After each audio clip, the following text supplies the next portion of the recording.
Hello, my friend, Coach Marco Robert here, and thank you so much for checking out my channel. Today, we're going to talk about one of my favorite topics, the E-Myth Revisited. It's a book written by my friend Michael E. Gerber, and I'm going to share with you something that Michael has shared with me personally that he normally doesn't share with most people, even the people who've actually read his book.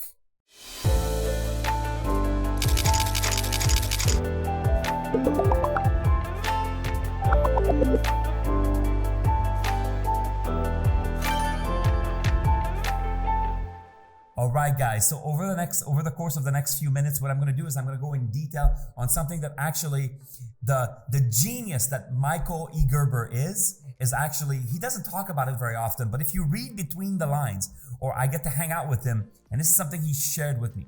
You see, if you were going to give one word to describe the E-Myth, one word to describe the genius of Michael E. Gerber, what word would you use? I think there's a consensus out there that the word would be systems, right? Michael is all about systematizing. He calls it franchising your business, but it's really about systematizing, right?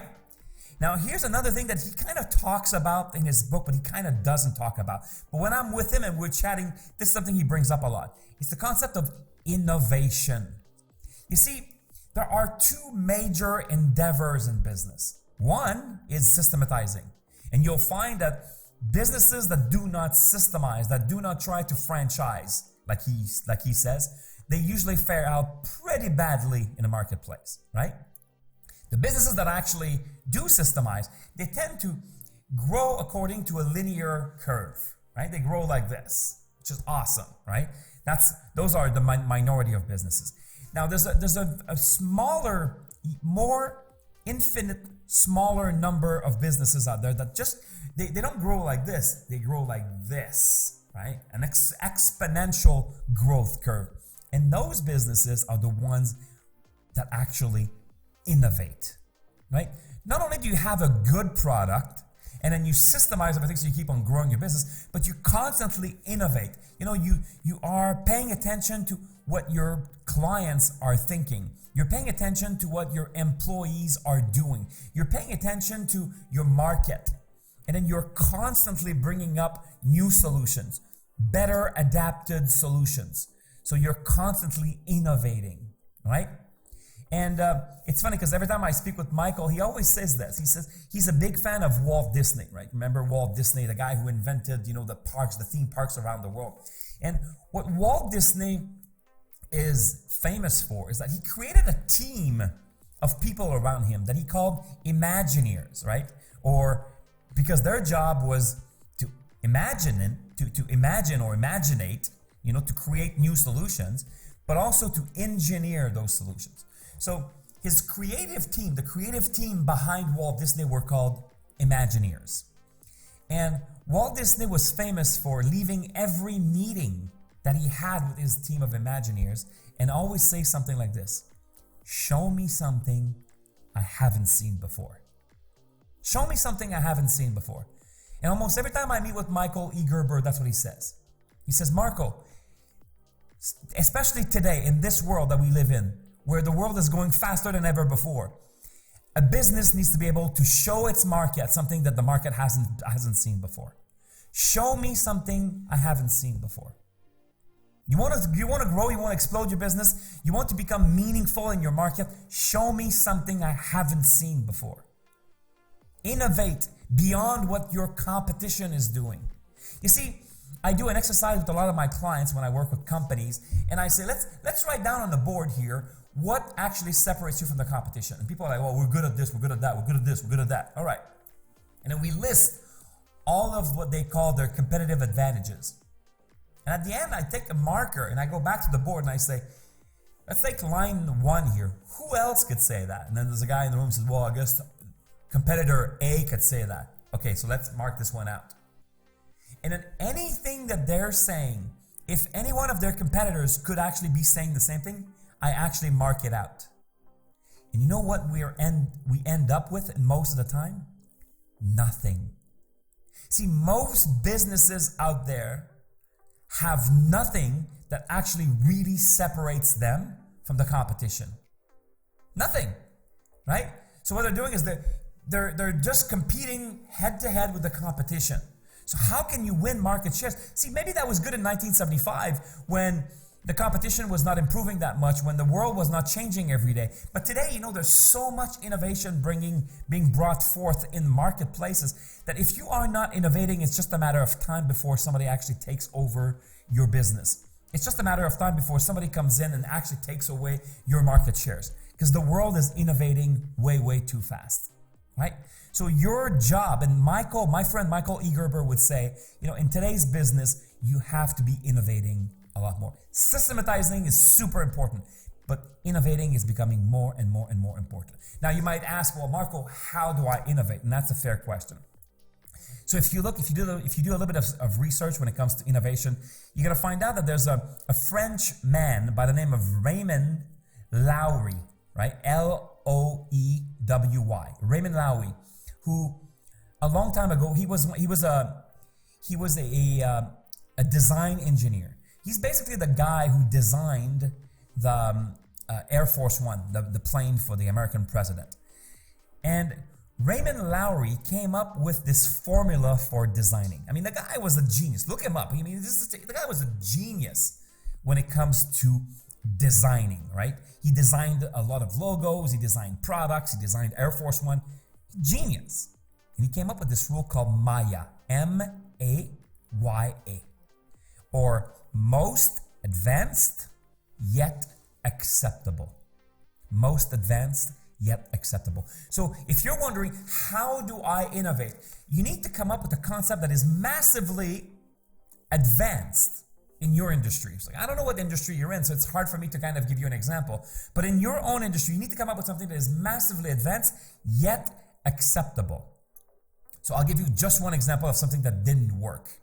Right? In the 1990s, Apple computers came up with something called the Newton. And if you're old enough to remember that, the Newton was basically a tablet, right? It was basically like a computer tablet. And it was a complete flop, right? So after a couple of years, they actually pulled the Newton off the market, and it wasn't until, you know, probably 12 years or something like that later when Steve Jobs actually created the iPad.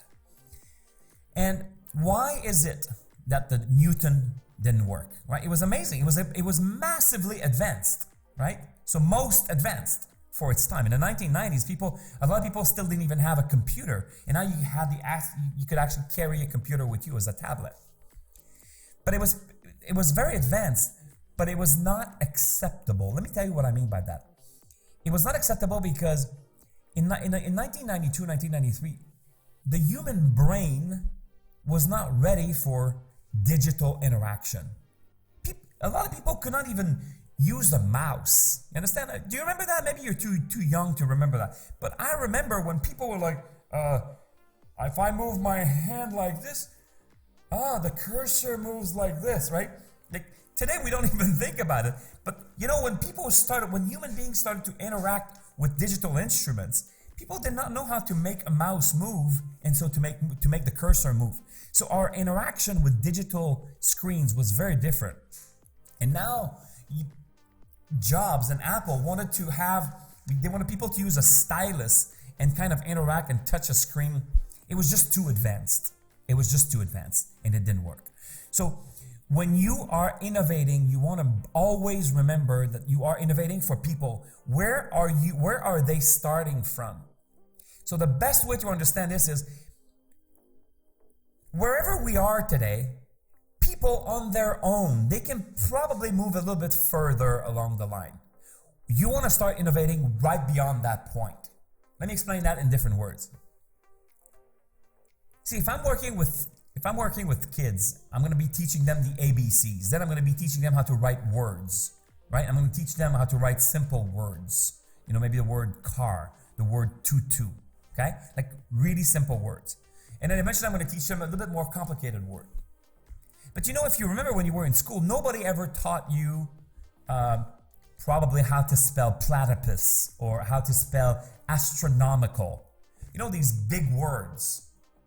How do you learn these big words? You kind of learn these words on your own, right? After you know how to spell body, car, you know, basic words, eventually, you have enough of a knowledge and enough of an understanding about English that you can actually start, figuring out how to spell bigger words. But nobody really teaches that to you.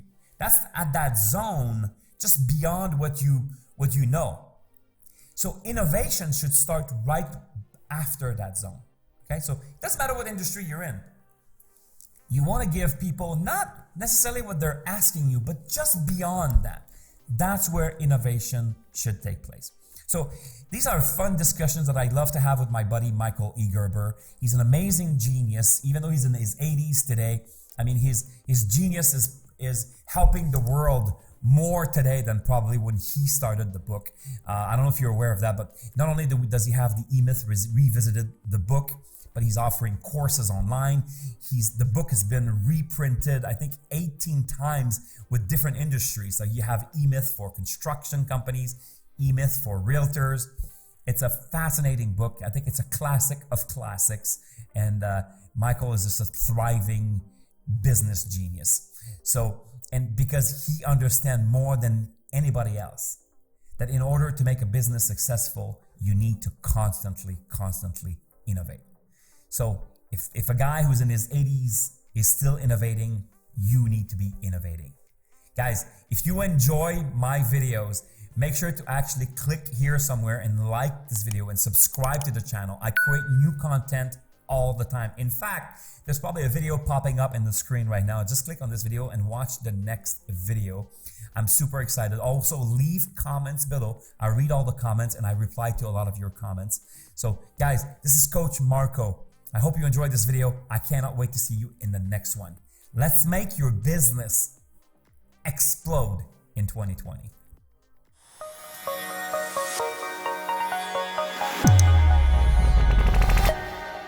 Guys, this is Coach Marco Robert. Remember, if you keep on doing what you've always done, you're going to keep on getting what you've always gotten. Click on the next videos and continue your education.